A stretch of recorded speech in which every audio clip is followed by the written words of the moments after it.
I'm from the Carolinas originally, backwoods podunk guy. First one in my family to ever go to college. Probably, yeah, I think the first one to graduate from high school. There was a point when I wanted to go to college that somebody told me that, why are you going to do that? Because nobody in my family went to school. And my stepdad told me, said, why are you going to do that? You're going to be a bum your whole life? And just that drove me to go. And I ended up in Albuquerque on a one-way ticket.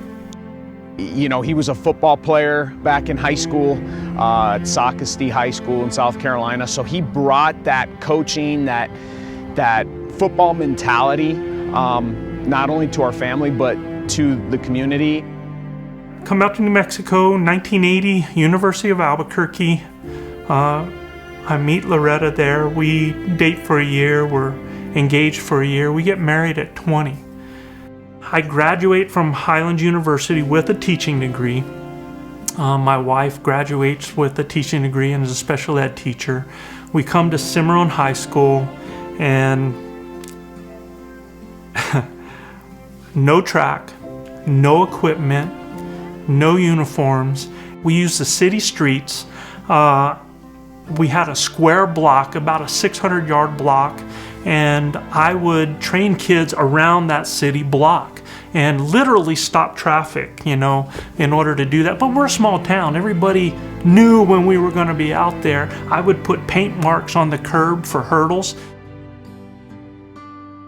We started this program in 1986 with 4 boys and 6 girls. In 1992, without a track, we won the state championship. It was so much between that beginning and that point that was validation to all those kids that you could do anything if you just believed and worked for it. And that's what they did. I would have been a bit of a lost soul without him recruiting me.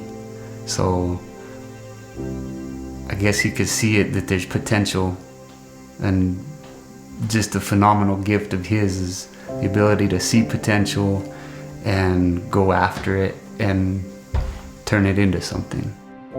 It's really amazing when you think of the journey he's had. You know, I mean, we're talking ground level, 0 zilch, and a boy from South Carolina came down to New Mexico. But to come as far as he did, having little or no knowledge of track and field, was pretty amazing. He's always been a role model for everyone. Everyone's looked up to him. I've looked up to him since I was a kid. And, you know, he's been a father figure for a lot of kids in Cimarron and in the community. I've seen people with courage, and that's what it takes. You know, that's what it takes to get our athletes to do things they've never done. They have to have courage. That's what it takes for us as coaches to step beyond this whole idea of just winning something. It takes courage, the courage to be able to do something to change people's lives. And when you talk about courage, you know, I take a look at Zach Romero, the guy who nominated me for this.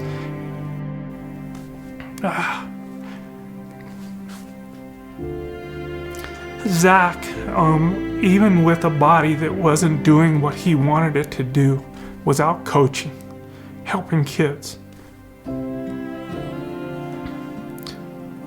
Leroy Chavez, who you have on this video, is the perfect example of what sports does. Because here is a guy that said goodbye to his family twice.